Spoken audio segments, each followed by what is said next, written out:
এক কৃষকের বাড়িতে একটি বেড়াল থাকত। বেড়ালটি ছিল খুবই দুষ্টু, সেই জন্য তাকে তার মালিক বকছিল।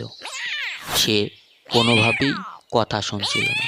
একই বাড়িতে থাকত এক টুনি। সে থাকত উঠোনের এক লঙ্কা গাছের ওপর বাসা বেঁধেছিল। কৃষকরা ছিল তিনজন, কৃষক ও তার মা এবং বেড়াল। কিছুদিনের মধ্যেই টুনি দুটি সোনালি রঙের ডিম পাড়ল এবং সেই বেড়াল সবসময় ওই ডিমের দিকে নজর দিত। একদিন হঠাৎ টুনির কাছে বেড়াল আসলো। বেড়াল এসে বলল, আচ্ছা টুনি ভাই, আমি তোমার সঙ্গে বন্ধুত্ব করতে এসেছি।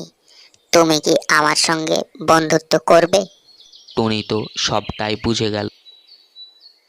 কৃষকের কোনো একদিন যেত না যেখানে বিড়াল তার কাছে বকা খেত না।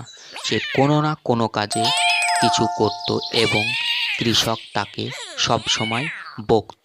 কোনো সময়তেই বাদ ছিল না। এটা বিড়াল সহ্য করতে পারছিল না। একদিন হঠাৎ বিড়াল টুনির বাসার নিচে দিয়ে লাফাতে লাফাতে চলে গেল।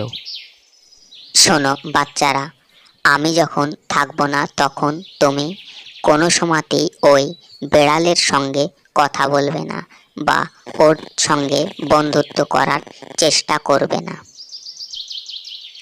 ঠিক যখন টুনি ওই বাসাতে ছিল না, তখনই বেড়াল এসে ওই বাচ্চাগুলোকে খাওয়ার জন্য লাফাচ্ছিল। কিন্তু লঙ্কা গাছ তো অনেক উঁচু, সে কিছুতেই পারছিল না।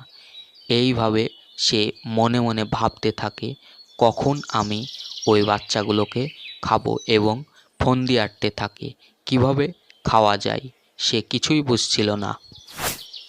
আবারও একদিন বেড়াল ওই বাচ্চাগুলোকে খাওয়ার জন্য লাফানোর চেষ্টা করছিল, কিন্তু টুনি লঙ্কাগুলোকে আরও নিচের দিকে নামিয়ে দিয়েছিল। সেই জন্য বেড়ালের চোখে লেগেছিল এবং চোখ জ্বালা করছিল।